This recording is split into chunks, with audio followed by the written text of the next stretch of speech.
Hey everybody, Greek Geek here, back with another video.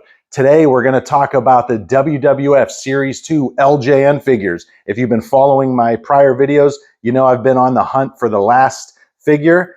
Finally got it with the help of eBay. So let's talk about this amazing set. We're going to go from my favorite down to my least favorite. The shirt kind of spoils it. But right off the bat, we've got Stone Cold Steve Austin. Of course, Stone Cold, this was before his time, the original LJN figures, so this is awesome to see him in this format. If there was ever a LJN figure that you needed to get on the black card, Stone Cold is it. So classic pose, you could see him, picture him on top of the ropes, flexing for the crowd. Look at the detail on this. He's got the Austin 316. We got the skull. He even has the knee brace. So the kids growing up in the 90s, you know, for me in the 80s, it was Hulkamania. Stone Cold was as popular, if not even more so. He is on the Mount Rushmore of WWE historical figures. This is awesome. I think this is the best figure they've done so far through 2 series. So is he worthy of being in this line? Hell yeah. What do I rate this? 10 out of 10. Must buy. Number 2, this is the one that I went on a multi-state hunt for, couldn't find it, had to get it on eBay. Ultimate Warrior, unbelievable. This is basically the same, just a reproduction of the original one from the 80s. I never had that figure. That still fetches hundreds of dollars on eBay. But if you were like me growing up in the 80s, you were a Hulkamaniac, and then Ultimate Warrior came along and just, we loved him. You know, people crap on him all the time for his wrestling ability, his crazy promos. But as a 10-year-old kid, we loved him no matter what he did. The entrance, the tassels on the arms, and of course, who can forget WrestleMania, title versus title, Hogan versus Warrior in the Sky Dome. That was, you know, LeBron versus Jordan, Kobe versus Jordan, Magic versus Bird. Amazing. So look at that. Looks great. Keeping these all sealed because I think they look amazing with the card. Is he worthy of being in this series? Hell yes. He is also a 10 out of 10.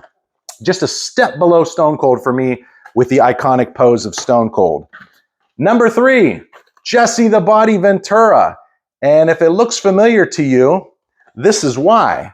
The original LJN Jesse Ventura had that same arm movement there, that arm pose, but as a kid in the 80s, I didn't really get to see Jesse wrestle. You knew Jesse as a commentator, hilarious on the mic with Vince McMahon, Gorilla Monsoon. Jesse was incredible. Saturday night's main event, anytime you listened to him on the broadcast, it was gold.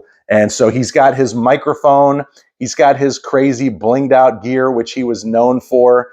Amazing likeness of him. Kind of wish maybe they would have held him for the future, since we already had him, like I said, similar pose in the original line, but he's an icon of that time frame, definitely worthy of being included in this series. I give this figure a solid 8 out of 10. Last but not least, the first heel that I was deathly afraid of as a kid, I think, King Kong Bundy. Everybody remembers Hogan versus Andre the Giant, Pontiac Silverdome, WrestleMania 3. Not too many people talk about the underrated run that Bundy had with the Hulkster. I think it was a steel cage match in WrestleMania 2. So Bundy was one of the early pioneers of the WrestleMania era. Great heel. I'm not crazy about this figure. It's identical. I know the other ones, the Hogan from Series 1, are identical to the original ones, but I think they could have tweaked this one a little bit. Kind of a boring figure. It was a boring figure back then, and it's a little bit of a boring figure now, but what do you do with a big giant guy who wore a singlet? There's not much you can do with him, but worthiness of being in the line, yes, for sure. Overall, I give it a 6 out of 10. It's kind of a boring figure.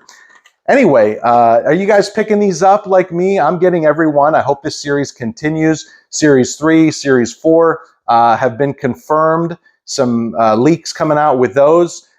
Pre-orders are available through Target. I think they're remaining Target exclusives. But let me know your thoughts. Do you agree with my rankings? Which one's your favorite so far? I give the slight edge in this series versus Series 1, even though we had Hogan in the first one. Stone Cold and Ultimate Warrior just kind of hit that nostalgia versus the Hogan and Cena in the first series. Anyway, comment, like, and subscribe, guys. Appreciate you watching, and I will see you next time.